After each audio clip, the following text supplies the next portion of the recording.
Yes, okay. This is an African tale,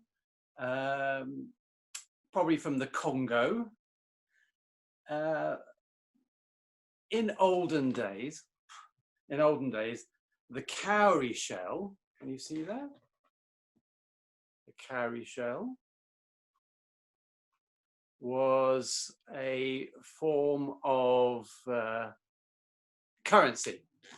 They must have been rare enough to act as currency, and in the usual way, people used them either as means of exchange, or of course to wear their wealth, just like people do with gold, to wear their wealth to demonstrate how prosperous they were.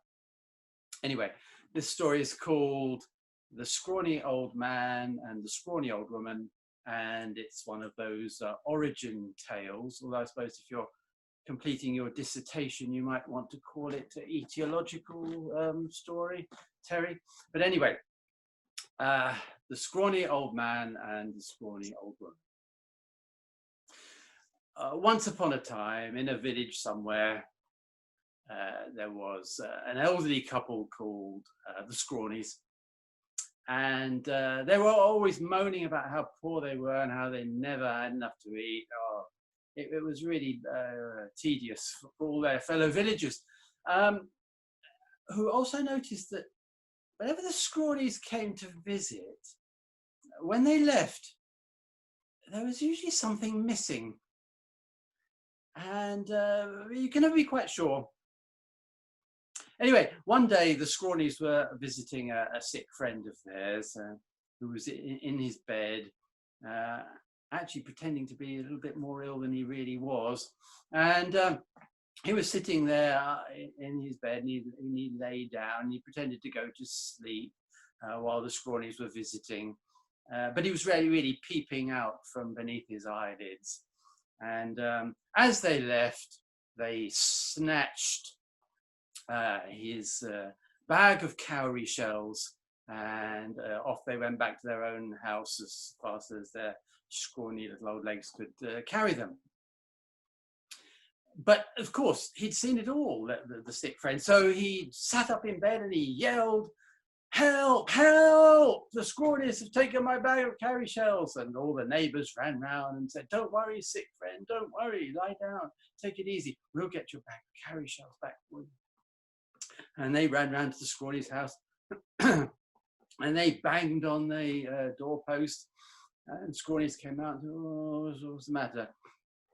And they said, you stole the bag of cowrie shells from our sick friend. Give them back straight away." "Don't know what you're talking about," said the Scrawnies. "Come in and have a look round if you want." So they went in and had a look round and couldn't find the cowrie shells, and went out, and they said, "But we're going to come back and have a proper search another time.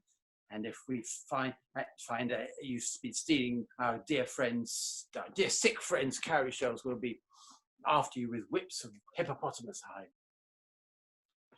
But off they went for the present. The Scrawnies were worried that if they came back that they would find the shells this time. So they quickly got the bag of cowrie shells out of the thatch where they'd hidden them, and hurried off to the forest as fast as their scrawny little legs could carry them. Not very fast, and the neighbours saw them and started to run after them, and there was the flick of the hippopotamus hide getting closer and closer to the Scrawnies, and the Scrawnies panicked. And as soon as they got to the forest, they climbed up the first really big tree they could find, calling each other up high into this really huge tree, and settled down there. And the neighbours were all gathered round the bottom of the tree, shouting up, "You throw down that bag of cowrie shells, or we won't ever let you down out of the tree. Throw the bag of cowrie shells down, and we will let you down." And of course, the Scrawnies shouting down from the top of the tree, "We're not going to, and we're going to stay here till you go away. We know what'll happen. You'll get fed up. You'll go home for your tea. You'll abandon the whole idea, and then we'll come down. So we'll just wait here a while." But they didn't go away. They didn't go back to their homes to have something to eat. They stayed. And how did they manage to do this? Because they invented something really important. I mean, this is a cornerstone of of modern civilization and an important invention. And as always with these imperialist things, they never got the credit that they should have got for their accomplishment. This is up there with limited liability and double entry bookkeeping and insurance and banking. They invented the rota. They invented the rota. And so they stayed at the bottom of the tree in turn. Some went home for their meals, some stayed. They even ended up building a hut at the bottom of the tree, and they kept guard of that tree and wouldn't let the Scrawnies down days, weeks, months. And the Scrawnies just stayed in the tree. Well, of course, they got very hungry. First, they ate the fruit of the tree, then the kernels of the fruit of the tree, then the young, fresh leaves of the fruit of the tree, and then the old, leathery leaves. And then when they were all eaten, they started to gnaw at the bark. And they got thinner and thinner and thinner, and their eyes sank back into their heads. And their teeth grew long and sharp with gnawing at the kernels of the fruit in the bark. And Mr. Scrawny looked at his wife and said, "My dear, oh my dear, how very strange, my dear." And the sun beat down on them because there's no leaves to protect them from the sun. And their skin became jet black and leathery and wrinkled.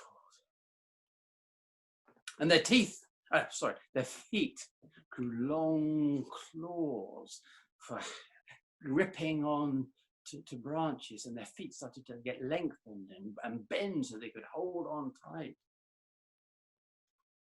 And Mrs. Scrawny looked at her husband with his long feet with the long claws and his black leathery skin, and said, "Oh my dear, how very strange.